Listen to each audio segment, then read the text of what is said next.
Hey guys, here I am, LJ today for your tackle tip of the day.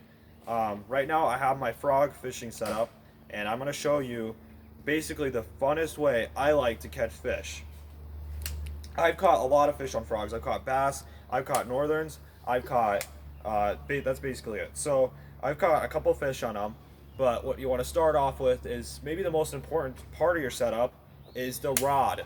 I'm using a 7-foot medium heavy fast action rod. You want that medium heavy action so you can rip those fish out of the weeds, and you want that fast action so that you can make better casts and stuff like that. On tied up, I have a Booyah Pad Crasher. And then with this is the line. I have 30-pound braid. Okay, I don't use anything more. I don't use anything less. I live in Minnesota, so the bass up here don't get too big. So I use 30-pound braid because I need the. I use 100% of the time I use braid, but I use 30-pound because I don't really have big bass up here. And then the reel, I have the Abu Garcia Black Max reel.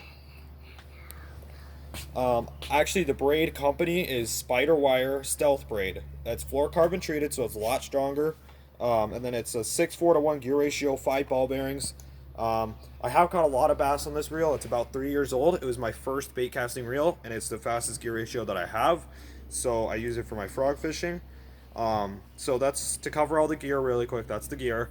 And then for frogs, I use Booyah Pad Crashers. I use Spro, Strike King. Actually, if you wanna see how many frogs I have, you should go to my topwater box video. That's all the frogs I own. So if you want to know how many frogs I have and how many that I use, go to that video.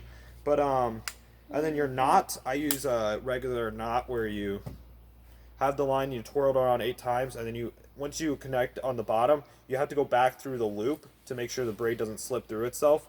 That's the knot I have, and I haven't had any problems with it slipping through or anything like that. So that's kind of it. But here's the most important part: you have to listen now. Okay, if you're not listening throughout the video, you got to listen now. The hook set is very, very important. Okay, I've kind of trained myself and mastered the hook set because I've been frog fishing for about 3 years now. So I've kind of mastered the hook set. But say I cast out and I'm working it back, and all of a sudden, a blow up happens.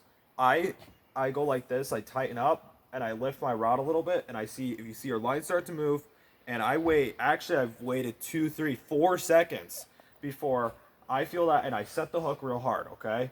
I don't set it too hard because I don't like it when the frog flies back at me. So I don't set it too hard, but I set it hard enough to get the hooks in the bass's mouth. So remember, you stay here, you tighten up, you look at your line, you see it start to move, and you tighten up. And if you feel weight, you don't even have to feel that pull. If you feel weight, you set that hook and you set it and you reel them in, and you're going to keep reeling. You don't stop. You don't want them to go in that vegetation because it'll be a little bit harder to get them out. And you reel, reel, reel, and you're going to swing that fish into the boat. I actually caught a bass about 3 weeks ago on a frog in the heavy pads, and I set that hook and I started reeling, reeling, reeling, and he was just skiing over the water, and I just lifted him in and I caught him, and he had both the hooks were deep in his throat, and one of them came out because it was a little bit in, but the other was stuck in to a point where it took me a little bit to get it out.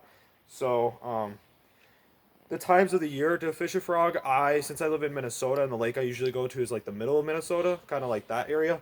I wait till late summer. I did catch a bass on a frog 3 weeks ago at that lake, but I'm pretty surprised I did. So I kind of wait till later summer, like late July, early August.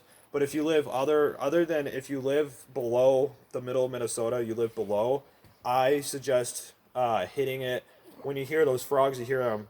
You're walking around the lake and you hear a meep, and they jump into the water. Once you see that, or once you hear them at night, that's when you can fish.